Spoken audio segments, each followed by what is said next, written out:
I proceed from the assumption that automating prepress workflows will lead to increased overall productivity for the entire print shop, within the scope that such automation can influence. Improved productivity will allow higher compensation for skilled professionals, helping to either retain them or attract talent from other print shops. In either case, those who take on this process will ultimately benefit. The problem with most print shops is that their existing prepress file preparation requirements often explicitly require the absence of the very data needed to automate prepress workflows. In other words, these requirements assume an ideal world where the customer is highly knowledgeable and able to prepare files perfectly for the specific print shop. Yes, such customers do exist, but they are critically rare, exceptionally rare. They are a unique type of client, and such a client can often prepare files for print even better than the print shop's own staff. But this is not the real-world scenario across the industry. We cannot rely on the competence of the customer, nor, in many cases, on the competence of print shop staff. Because, in fact, there is hardly any proper training for prepress specialists, neither for customers nor for print shops. We now face a dangerous situation where there is simply no one systematically preparing such professionals, and it is the owners and managers of print shops who have largely created this situation. Only a few have begun to recognize the complexity and risks involved, and they are just beginning to take action. But this is only the start of a long and organizationally complex process. Let me offer an analogy. Imagine the difference between drivers who have studied and passed an exam on the rules of the road, and pedestrians who at best have only heard about these rules. Yet the system still works, right? There aren't mountains of pedestrian fatalities littering the roads. Why? Because the rules were developed by professionals and are practical to follow, giving drivers a clear path to ensure safe driving without hitting pedestrians. Meanwhile, pedestrians are given simple guidance. For example, stop at a red light, walk at a green light, and use crosswalks, and that is enough, right?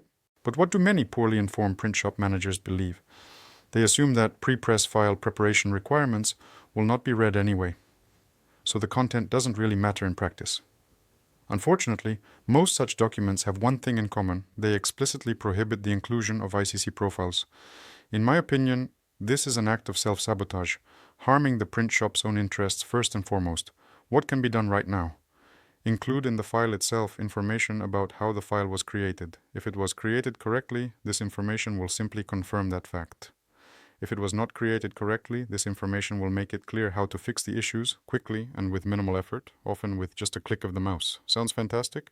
Well, this type of information is precisely what ICC profiles provide, the very data that many print shops prohibit in their prepress requirements. Paradoxical? I would say professionally unacceptable. It's like a driver who only knows how to turn right. Technically, you could still reach your destination, but how efficient would that be? The sad reality is that many print shops still operate this way. Of course, they would never admit this publicly, but that doesn't change the internal reality. So what's the solution?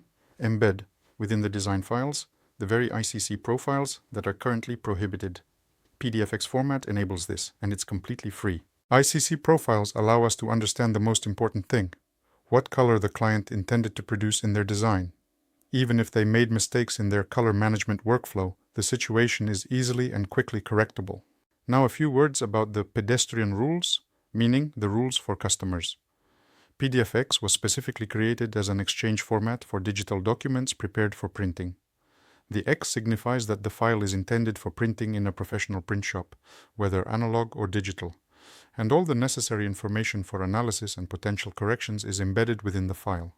This information is also generated automatically. Crosswalks, meaning color settings, already exist for layout programs from Adobe and Quark Express. There are also ready-made options for generating PDFX files, as well as free tools for checking and correcting them if needed. These tools can be downloaded, installed, and used free of charge. They function as a pedestrian crosswalk, keeping you safe from being hit by a car. And this is precisely what should be clearly stated in the prepress file preparation requirements.